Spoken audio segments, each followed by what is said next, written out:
देख सकते हैं अब डीवीसी केटीपीएस में पिछले 6 जुलाई से मजदूर जो भूख हड़ताल पे बैठे हैं उनके समर्थन में जयराम महतो अब स्कॉर्पियो पे चढ़कर अब अपना अभिभाषण देंगे। लोग ये काम सही कर देख सकते हैं अब अपने ठीक परिचित अंदाज में जयराम महतो स्कॉर्पियो पे चढ़ गए हैं, अब वहीं से अपना भाषण देंगे। देख सकते हैं उनके पीछे सारे युवा, सारे उनके समर्थक लगे हुए हैं, अपने अंदाज में लगे हुए हैं और सारे लोग उनके समर्थक में इधर भाषण देने ही वाले हैं। जयराम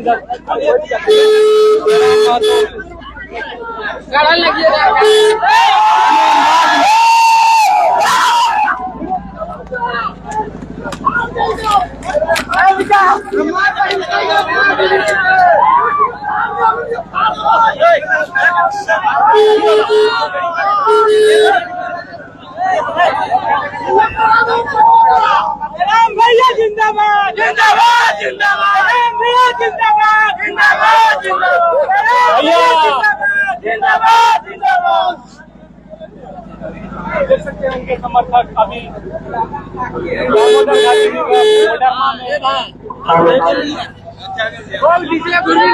देख सकते हैं। ठीक है उन्हें जल्दी वहाँ जाके दोनों मिला के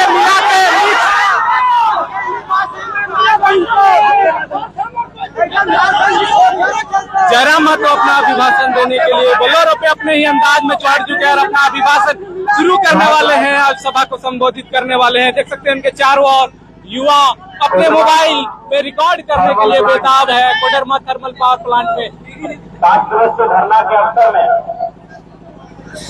जितना समर्थन करे ले रहा हमने के बहुत बहुत धन्यवाद। आज हमने के साथ को भाई सब अपन अधिकार के लेके भूख हड़ताल में बैठले अपने के सलाम करे, अपने के बहुत अपने के शक्ति के नमन करे। कहीं न कहीं आज पूरे झारखंड के लिए अगर बात करी जाए क्योंकि आज कहनी का कोडरमा लगे, कोडरमा यानी अवैध राजधानी और हमें ये धनबाद यानी कोयला राजधानी से यानी अच्छा कॉम्बिनेशन हो कि कोयला राजधानी से चल के आज हमने अवैध राजधानी कोडरमा में कदम रख लेंगे। धनबाद के प्रारंभ करने से पहले थोड़ा सा लाइन है कि झारखंड की गलियों से एक आवाज आया है, झारखंड की गलियों से एक आवाज आया है, फिर से इनकलाब आया है। वो नौजवान बचाने चले हैं आज वतन, खुशी से घूमते हुए खुले बदन। तुम लाख चला लो गोलियां ये कम नहीं होंगे, 30 कटेंगे लेकिन कम नहीं होंगे। फिलहाल आए हैं इस भूख हड़ताल को समर्थन देने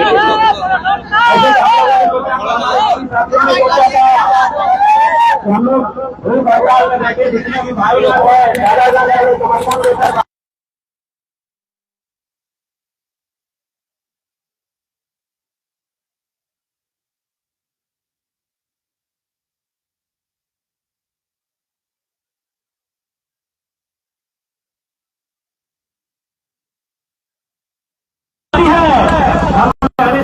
करने का काम बढ़ा है।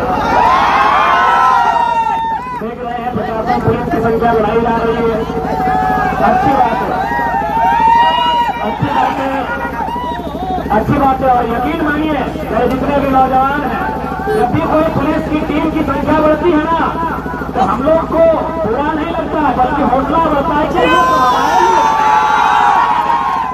जितनी संख्या बढ़ती है, रांची रहे, धनबाद रहे, बोकारो रहे, जितनी पुलिस की संख्या बढ़ती है और जितने स्टार वालों की संख्या बढ़ती है उतना हमारा भी सीने गर्व से चौड़ा है कि हमारे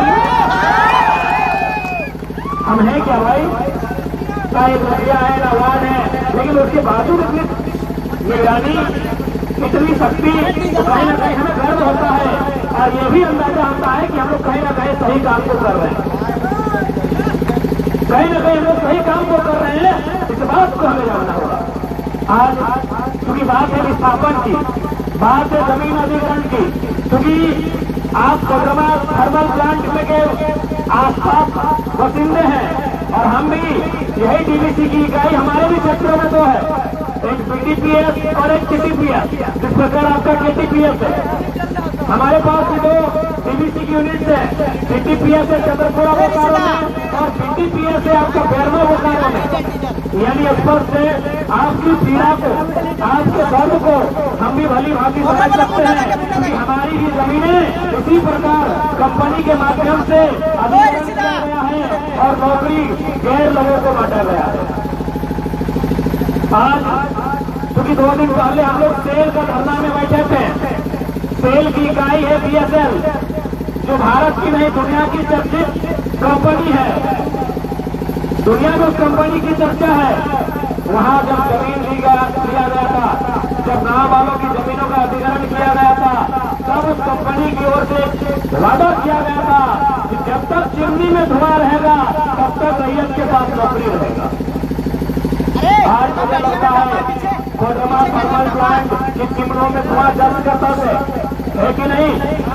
आज देखने से लगता है कि कोडरमा थर्मल प्लांट की चिमनों में जल्द करता धुआं है, लेकिन आज रैयत विस्थापित के हाथों में नौकरियां नहीं।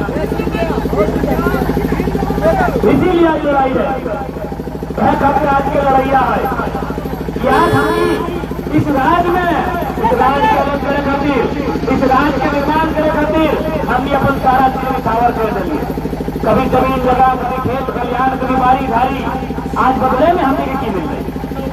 आज झारखंड के किसी कोना में कह दो, केवल कोडरमा पर अफवाह न पाए, हजारीबाग, गिरिडीह, धनबाद, बोकारो, रामगढ़, टाटा जमशेदपुर, रांची, आप जहां भी जा सकते हैं और आप अपनी नजरों को जितना लंबा चौड़ा सकते हैं, आपको यही दिखेगा झारखंडियों की बेबसी, झारखंडियों की लाचारी, झारखंडियों के साथ दुर्व्यवहार, झारखंडियों के साथ उत्पीड़न की रास्ता आपको दिखेगी। और आज मैं प्रबंधन, क्योंकि जैसी सूचना मिली है कि डीवीसी ने टेंडर दिया है थर्मेक्स को और उन्होंने दिया है किसी अन्य कंपनी को। आज जो भी हमारे भाई हैं वो तो केवल नौकरी की मांग कर रहे हैं। आज जो भूख हड़ताल में बैठे हैं ये तो नौकरी की मांग कर रहे हैं। यकीन मानिए, यदि आप नौकरी का निदान नहीं करते हैं तो ये भारत सरकार की जो कानूनी है उसके तहत जमीन वापसी की मांग करेंगे। अरे हम तो केवल अपना 20 साल देख रहे हैं, इसीलिए नौकरी की मांग कर रहे हैं। यदि हमारा बस चले और हमारा जोर चले तो नौकरी नहीं चाहिए हमें अपनी सारी जमीनें वापस चाहिए। इस जमीनों का अधिग्रहण करके अपनी कंपनी लगाया या तो फिर सब होना चाहिए कि जहां तक हमारी जमीनें गई है, आपका अगर पूंजी निवेश होता है तो उसमें जब तक उस जमीन पर कार्य रहेगा तब तक उस परिवार की हिस्सेदारी रहेगी। आज तो हमारे भाई जो आज धरना पर बैठे हैं, आज भूख हड़ताल पर बैठे हैं, आज वो तो नौकरियों के लिए बैठे हैं। यकीन मानिए आने वाली पीढ़ी की जमीन वापसी का मुहिम चलाएगी, जमीन वापसी के लिए आंदोलन करेगी और जमीन वापसी करना भी भारत सरकार भूमि अधिग्रहण 2013 का कानून कहता है कि यदि जमीन खाली है तो वापस कर दीजिए। इसलिए तमाम जमीनें जिनमें फैक्ट्री नहीं लगा है, जिनमें आप और हम बैठे हैं, ये जमीनें जहाँ फैक्ट्री खड़ा नहीं हुआ है, जहाँ बाउंड्री वॉल खड़ा नहीं हुआ है, जहाँ प्रोडक्शन नहीं हो रहा है, इन जमीनों को वापसी का राइट बनता है। तो आज तो ये नौकरी मांग रहे हैं, आने वाला दिन हम लोग जमीन वापसी की बात करेंगे। और यकीन मानिए 2024 में अगर आप नौजवानों को मौका देते हैं तो सदन में सबसे पहला मैटर यही उठेगा कि आप जो भी जमीन अधिग्रहण किया गया है विस्थापितों का, उसमें अगर कोई योजना, कोई फैक्ट्री नहीं है तो वापस कर दीजिए। और इस बात को तमाम किसान के बेटों को समझना होगा, तमाम किसान के बेटों को समझना होगा कि हो सके आपकी नजरों में हम लोग छोटे बच्चे हैं, नन्हे बच्चे हैं, लेकिन देश के 5वें प्रधानमंत्री माननीय चौधरी चरण सिंह ने एक लाइन कही थी। आप हमें देखने के बाद लगता होगा कि तो छोटा सा नन्हा सा बच्चा है, ठीक है, लेकिन देश के 5वें प्रधानमंत्री माननीय चौधरी चरण सिंह को झूठा नहीं कह सकते हैं। उन्होंने एक लाइन कहा था, अरे ओ किसानों, एक नजर रखो, लाल पीला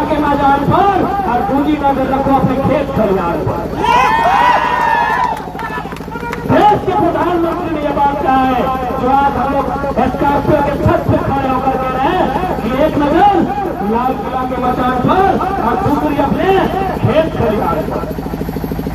लाल किला का मचान का मतलब क्या होता है? यानी पॉलिटिक्स, राजनीति पे नजर रखो, क्योंकि भारत एक लोकतांत्रिक देश है, इसीलिए भारत की राजनीति पे नजर रखो।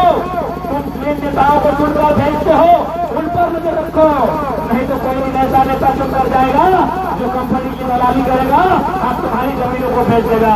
उसी का उदाहरण था माननीय प्रधानमंत्री नरेंद्र मोदी का कृषि बिल, उसी का उदाहरण था। तो जमीनें अडानी को बेचने की तैयारी थी। इसलिए आज तमाम किसान के बेटों को मेरा यही संदेश होगा, आपने बिल गेट्स का नाम सुना है? अच्छा, इस थोड़ा पुलिस अधिकारी लोग तो जा रहा है, अरे ठीक है, लोगों के हाथ में डंडा है तो इनका उनसे भी थोड़ा बात करेंगे, घुमाइए ना। अब जा रहे कि सुन रहे ना? हाँ ठीक, उनके हाथ में डंडा, कानून कंधे पर रखते हैं, हमें कोई तकलीफ नहीं है, लेकिन वो भी इंसान है।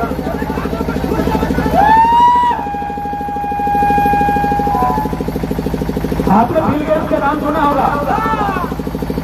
आज से कुछ साल पहले जब हम बिल गेट्स का नाम सुनते थे तो दुनिया के सबसे धनी इंसान थे, the richest person of the world. Bill Gates दुनिया के सबसे अमीर आदमी थे। क्या आज दुनिया के सबसे अमीर आदमी हैं? तो भाई क्या हुआ? आखिर उनकी अमीरी को जंग लग गया क्या? नहीं, उनकी अमीरी को जंग नहीं लगा है, बल्कि उन्होंने माइक्रोसॉफ्ट के कुछ शेयर बेचकर 3 लाख एकड़ जमीन खरीदा है और हम जमीन बेच रहे हैं।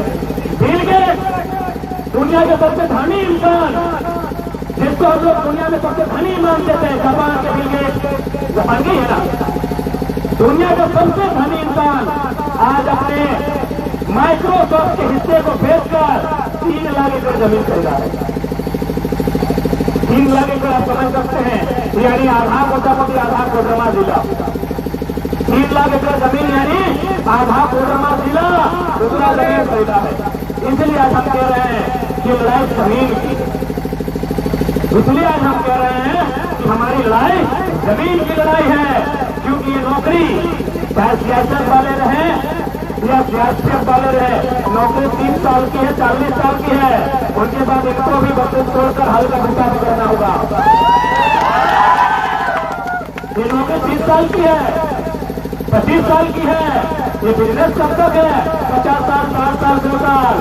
ये खेती, ये खेत, ये जमीन, ये आजीवन रहेगी जब तक तुम और ये चिमनी तो छोड़ दीजिए, जब तक चांद और सूरज रहेंगे तब तक ये खेत तुम्हारे पास रहेगा।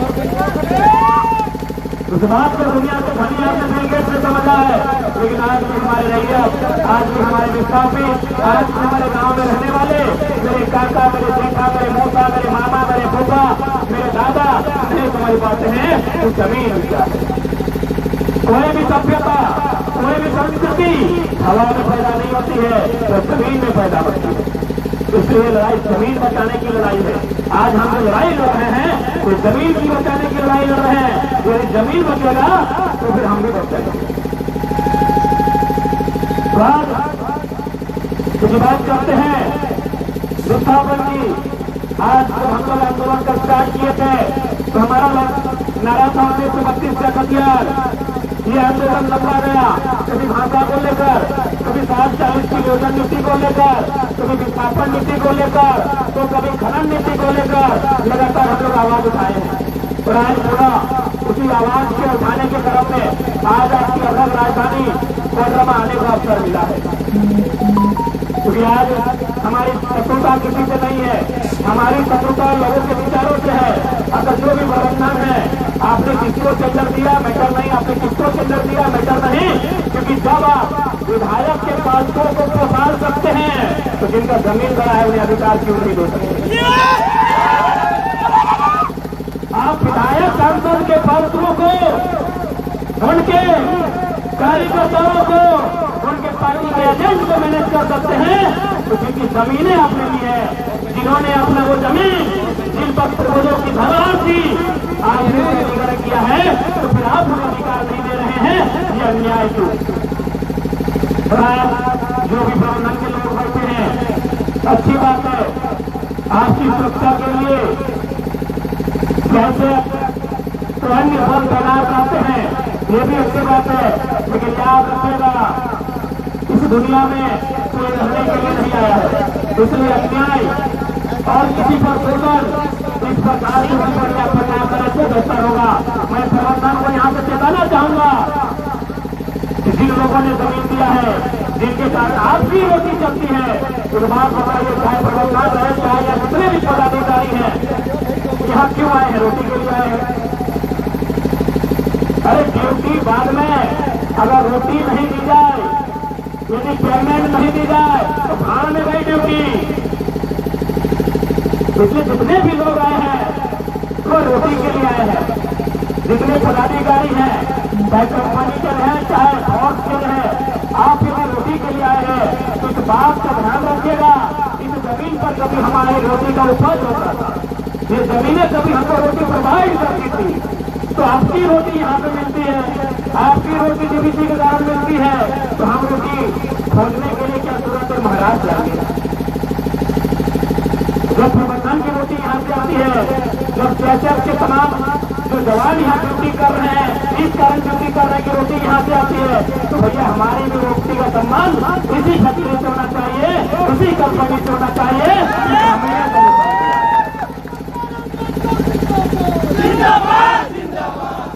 बीच में नहीं, आपसे निवेदन होगा, इसलिए प्रबंधन करके संदेश देना चाहेंगे। लोकतंत्र का चौथा स्तंभ यहाँ उपस्थित है, लोकतंत्र के चौथे स्तंभ के माध्यम से मैनेजमेंट के संदेश देना चाहेंगे कि जिन लोगों ने जमीन दान दिया है, आज में लोग भूख हड़ताल पर बैठे हैं, यदि इनके साथ कुछ कॉलोनी होती है तो याद रखिएगा, आपको संजीवनी बूटी पीकर नहीं आए हैं। और मैं जैसा कि देख पा रहा हूँ, बड़ी बड़ी गाड़ियां आपके दामोदर घाटी निगम में प्रवेश कर रही है, एसी में बैठकर प्रवेश कर रही है, और हमारे लोग यहाँ भूख से मर रहे हैं। क्या यही इंसाफ है? ये साहब लोग, साहब की मैडम, साहब के बच्चे सब यहाँ एसी में प्रवेश कर रहे हैं, और हमारे लोग आज 5 दिनों से भूख हड़ताल में बैठे हैं। क्या यही भारत का लोकतंत्र है? यही भारत एक संवैधानिक देश है? क्या यही समानता की बात करता है? यही विधि के समक्ष समानता की बात करता है? तो कहीं न कहीं आज यह आभास होता है कि मुट्ठी भर लोगों के हाथों में देश की सारी संपत्ति जा रही है, और इसीलिए आज गांव गरीब किसान मजदूर को आंदोलन करना पड़ रहा है। और याद रखिएगा, आंदोलन ही देश की नीति और राष्ट्र की नीति को सही करता है। आज यहाँ से देख रहे हैं, जब भी हम लोग जाते हैं किसी आंदोलन में तो अनुमन जिला पुलिस होती है, लेकिन यहाँ कैसे भी कुछ बंधु है। कभी मन में ये ख्याल आता है, जब हम लोग किसी कंपनी में, किसी फैक्ट्री में आंदोलन करने के लिए जाते हैं, भूख हड़ताल हो या धरना हो, तो देखते हैं कि पुलिस प्रशासन की संख्या काफी बढ़ जाती है। तो दिल में ख्याल आता है, क्या केवल कंपनियां भारत सरकार को टैक्स देती है या किसान का खेत भी भारत सरकार को टैक्स देता है? यदि किसान का खेत भी भारत सरकार को टैक्स देता है तो चलिए, हमारे जंगल के क्षेत्रों में बहुत सारे सुअर अगर हमारी खेती नष्ट कर रहे हैं, वहां तो कोई सीआरपीएफ ऐसा नहीं दिखता है।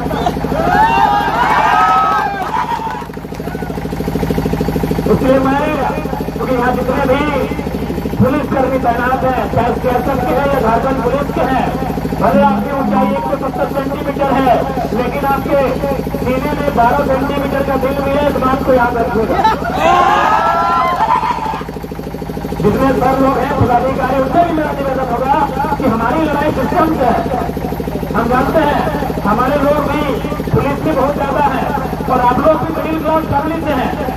आप भी किसी गरीब किसान मजदूर मिडिल क्लास फैमिली का बेटा बेटी है, इसीलिए पुलिस और थर्ड और फोर्थ ग्रेड की नौकरी कर रहे हैं। क्योंकि स्टेट लोग का बेटा जिंदगी भर ऐसे रह जाएगा, पुलिस की नौकरी नहीं करता। तो मैं आपसे विनम्र प्रार्थना करूंगा, क्योंकि यदि आपको ऊपर से कभी आदेश आएगा ठीक जाएगा, तो इसीलिए मैंने कहा कि हम लोग भी फॉर्म भरे हैं। हालांकि कुछ कारण पर हम लोग फट गए हैं, हाथ में गोदना होता था, तो 170 सेंटीमीटर माना जाता है कैसे के लिए।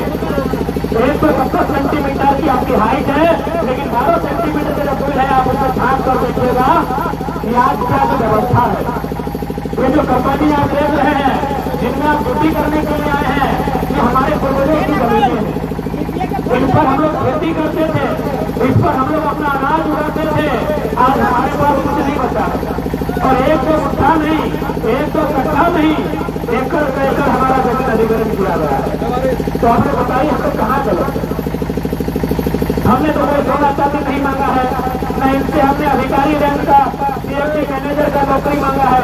अरे हम लोग तो इतने कमजोर हो चुके हैं कि हम लोग तो चौथी ग्रेड की नौकरी मांग रहे हैं। हम लोग इतने बड़े चाहते हैं, हम लोग इतने कमजोर लोग हैं कि हम लोग तो चपरासी की नौकरी मांग रहे हैं। गनीमत ये महाराष्ट्र नहीं है, ये महाराष्ट्र नहीं है। नहीं तो वहां एक ऑटो ड्राइवर आपने पेपर में पढ़ा होगा, एक ऑटो ड्राइवर एसपी से कहता है तो मराठी जानता है, नहीं जानता तो क्या करता है। ऑटो ड्राइवर एक आईएएस पदाधिकारी से जिला के सुप्रिंटेंडेंट ऑफ पुलिस उससे आंख मिला के बात करता है कि क्या आपने कहा, आप मराठी जानते हैं? अरे नहीं जानते थे, घास छीन रहे थे। लेकिन ये झारखंड है, ये झारखंड है और ये झारखंडी है। इनका दिल कितना बड़ा है, इतना बड़ा दिल है, इतना बड़ा फैक्ट्री लगाने दिया है। ऊपर से लोग मजदूरी नहीं कर सकता है, ये लोग फोर्थ ग्रेड में नौकरी नहीं कर सकता है। और एसी में बैठ के कितना आ रहा है, हम पूरे दावे के साथ करते हैं उनका एक हिस्सा जमीन कंपनी में हो गया। कितना ये फोर व्हीलर ये भारत सरकार और झारखंड सरकार का लोगो लगा के घूम रहे हैं। उनसे पूछिए माननीय सियासत के अधिकारी, उनका एक हिस्सा जमीन नहीं गया होगा। हमने अपने पूर्वजों को खेत बर्बाद किया आज कंपनी, और आज हमारे लोग भूख हड़ताल पर बैठे हैं, आज हमारे लोग धरने पर बैठे हैं। क्या यही दिन के लिए भारत एक लोकतांत्रिक देश के रूप में परिवर्तित हुआ है? क्या इसी दिन के लिए भारत के लोकतंत्र की स्थापना हुई है? इसलिए मैनेजमेंट इस बात को जाने, मैनेजमेंट इस बात को समझे कि जो अधिकार रैयतों का, जो अधिकार विस्थापितों का बनता है, उस अधिकार को सुनिश्चित किया जाए। नहीं तो अगली बार हम लोग भूख हड़ताल समर्थन के लिए नहीं, गेट नंबर 1 में जाम करने के लिए आएंगे। इस बात को भी याद रखिएगा। हाँ मानते हैं, उसके बाद आप एफआईआर करेंगे, लाठीचार्ज करेंगे। अरे झारखंडी का तकदीर नहीं है गोली खाना, लाठी तो बहुत दूर की बात है। झारखंडी का तकदीर नहीं है लाठी और गोली खाना, तो उससे हम लोग पीछे। लेकिन जो आज दमनकारी व्यवस्था उस राज्य में चल रही है, पूर्वांचल से कोल्हान से लेकर कोडरमा तक, उसके खिलाफ आवाज करेंगे और उस दमनकारी नीतियों का विरोध करेंगे। ये लड़ाई माटी की है, ये लड़ाई अधिकार की है, ये लड़ाई नियोजन की है, ये लड़ाई आर पार की है। जहां भी कंपनियां स्थापित है, ऐसा नहीं है बाकी देशों में कंपनी नहीं है। जिस प्रकार हमारे यहाँ डीवीसी है, हमारे यहाँ कोयला खोदने के लिए बीसीसीएल है, सीसीसीएल है, ईसीएल है, ठीक उसी प्रकार अगर आप मध्य प्रदेश चले जाएंगे तो वहाँ एमसीएल है। एमसीएल मतलब नहीं, ये लोग झारखंड के साथ ही व्यवहार कर सकते हैं। मैं आपको एमसीएल की जानकारी बताना चाहूंगा। एमसीएल में जब भी किसी का जमीन लेना हो, सबसे पहले वो एक टीम का गठन करती है और उस टीम को उस गांव में भेजती है जिस गांव में करना हो। फिर क्या करती है, सर्वे बना के जिनका जमीन लेना हो उन्हें जमीन अलॉटमेंट करके देती है और साथ ही उस जमीन में उन्हें घर बना के देती है। इसे आप ताजुब कहें, यकीन करें, इसी देश में एमसीएल जिनका जमीन लेती है घर बना के। कुछ दिन पहले हम लोग रोहता में आंदोलन कर रहे थे, वहां कंपनी का जिसमें एक बच्चा कैंसर से मर चुका है, तो जब इस तरह कंपनी है, सदन में बात रखने वाला कोई नहीं है। आज इसीलिए हमारे साथ ये अन्याय हो रहा है। इसलिए आज अब हमें जो आंदोलन हम लोग सड़कों पर कर रहे हैं, झारखंड में से धुआं बचेगा। इसीलिए शुरुआत 2024 के लोकसभा से कीजिए, भावनाओं में नहीं। जो लोग तार्किक, जिनमें जानकारी हो और जिनके सीने में जिगर हो, ऐसे लोगों को भेजिए, क्योंकि प्रधानमंत्री की आंखों में आके डाल कर बात कर सके।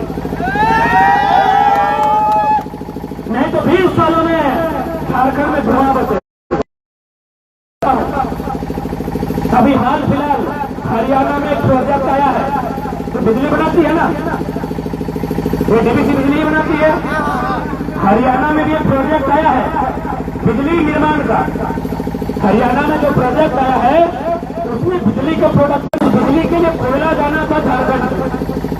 अब कोयला ले जाने में ट्रांसपोर्टिंग चार्ज लगता, इसलिए केंद्र सरकार ने निर्णय लिया है कि अब हरियाणा में बिजली का उत्पादन नहीं होगा, बिजली का उत्पादन होगा झारखंड में। यानी जमीन भी झारखंड का, कोयला भी झारखंड का और बिजली हरियाणा का। क्यों? हमारे सांसद इन्हें पता ही नहीं है कि 20 साल में क्या होगा।